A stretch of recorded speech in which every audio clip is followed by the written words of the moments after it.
Our identities are intimately tied to the stories we tell ourselves and others. The scene is 1970, Korea.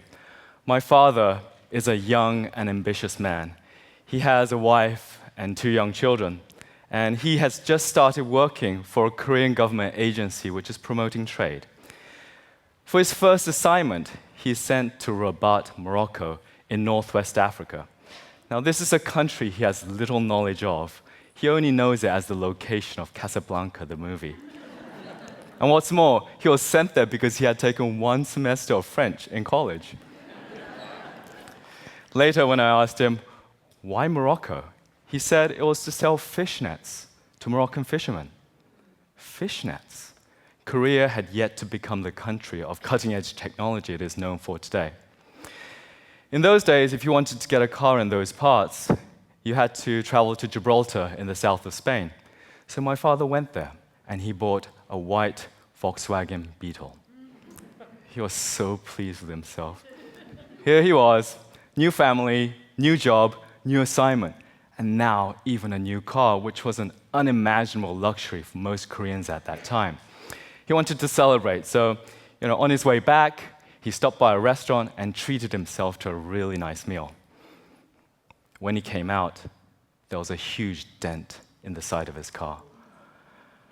He said he was upset for weeks, until a senior colleague of his gave him some wise advice that cars were meant to be dented, and this would be the first of many dents he would experience in his car, but also in his life. My parents have shared this and so many other stories with me, but they fade, and I lose a lot of the details. So this summer, I decided to purposefully create a protected space where I could ask and listen to my parents' stories and record them.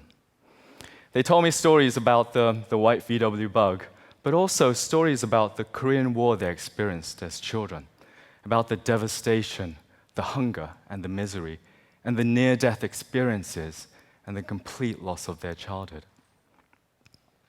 I realized that these stories were at the core of their identities. War, poverty, hunger, but also growth, change, and opportunity that happened after the war, and the loneliness of being a foreigner in unfamiliar lands, but also the love and the family. Our identities are formed and informed by the stories we tell ourselves. But these stories need protected spaces for them to emerge, develop, and to be shared. Humans have had a long history of sharing stories. We share stories about ourselves and who we are when we meet strangers for the first time. Thanksgiving is just around the corner, and many stories will be shared around the Thanksgiving dinner table. We roll our eyes at some of the embarrassing stories that get shared over and over and over again. But these stories are important because they say something about who we are. When I was growing up in London, I remember my American cousin Ron coming to visit and stay with us during his winter vacation. He had long hair and a cool American accent. And we talked about F-14 fighter jets and movies and arcade games. He has been my favorite cousin ever since. But he had this strange habit of sleeping with the covers entirely over his head. I asked him why he did this, and he told me it was because of an especially cold winter he experienced as an exchange student, and this was the only way that he could fall asleep, and it has been his habit ever since. I've shared this interesting story with many family members at many family gatherings. And these were some of the last stories Ron and I shared together before he passed away of cancer just a few years ago. Tribes and communities have their stories too, of the heroic acts of ancestors or the hardships and challenges they overcame as a community. Companies have stories about how they were started in garages and in basements by geeky college students who went on to change the world. One of the things that has really fascinated me since moving to the States some 20 years ago is its identity as a country. Whether you agree with the historic narrative or not, these are stories that get shared and repeated in textbooks and in classrooms and in names of streets in small towns, as well as the impressive monuments that line this country's capital. These stories form the basis of a common identity, whether that be for a country, a community, or a family. So, how are we telling our stories today? Do you remember the early days of the World Wide Web? I remember the excitement that I felt when I created my first web page. It had a little story about myself and a whole bunch of hyperlinks to things I found really interesting. It even had a counter that counted how many people visited the web page. And I was so happy when that counter reached 100. It was amazing. But this was my space. This was my identity to the world. And this was my story, the way that I wanted to tell it. Of course, the internet has evolved and progressed quite a lot since then, and it has made it really easy for us to tell our stories now. It started with hand-coded HTML web pages, and then we had web logs, or blogs as we now call them, and now we have social media.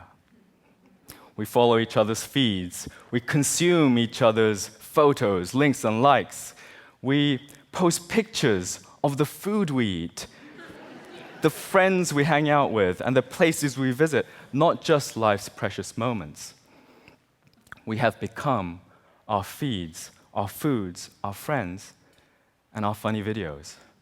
I've become my LinkedIn profile, my Facebook, my Twitter, and Instagram feed. The social media revolution has been truly breathtaking in connecting people like never before. It connects people both far and near. It is so interesting, so immediate, we can't take our eyes off of it. And in many ways, this has become the de facto way we share our stories today. But we should recognize it for what it is.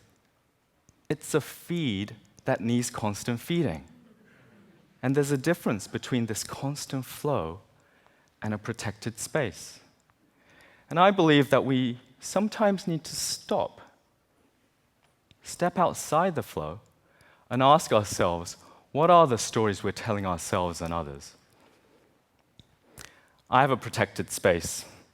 I often get up very early in the mornings, and as a means of waking up, I hand grind my coffee beans and do a slow pour over with my gooseneck kettle. This is obviously a habit that I've picked up since moving to Seattle.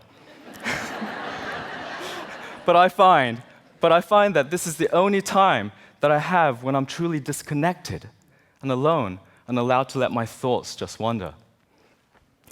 Families need protected spaces too. And if I hadn't created that protected space for my parents to share their stories, I don't think I would have ever heard some of the stories that they told me. The important thing about a protected space is that it's a space where we can be patient and we can be vulnerable. We don't always have to look happy all the time. And we don't always have to be constructing our public personas. These are stories at the heart of our identities, but these stories need protected spaces for them to emerge and to be shared. Our children especially need protected spaces. We need to give them the patience and the security for them to share their stories and form their identities. My children are constantly inventing new stories, and I don't want them to ever stop. Protected spaces can come in many forms, but essentially, a protected space is a space set aside deliberately for the purpose of sharing stories. They could be both physical and virtual. They could be as simple as some time set aside in the day for yourself, or they could be family spaces around a dinner table where we deliberately decide to disconnect from our devices and actually talk to each other. They could be gathering spaces where communities come together to share their stories and to listen and to also collect their stories. My daughter, when she was little, she asked me a very tough question. She asked, "Daddy, what do you do?" It's hard to explain to a 6-year-old that you work as an internet technology consultant to nonprofits, foundations, and government agencies. So I told her, I make the internet easy to use for those who want to make the world a better place.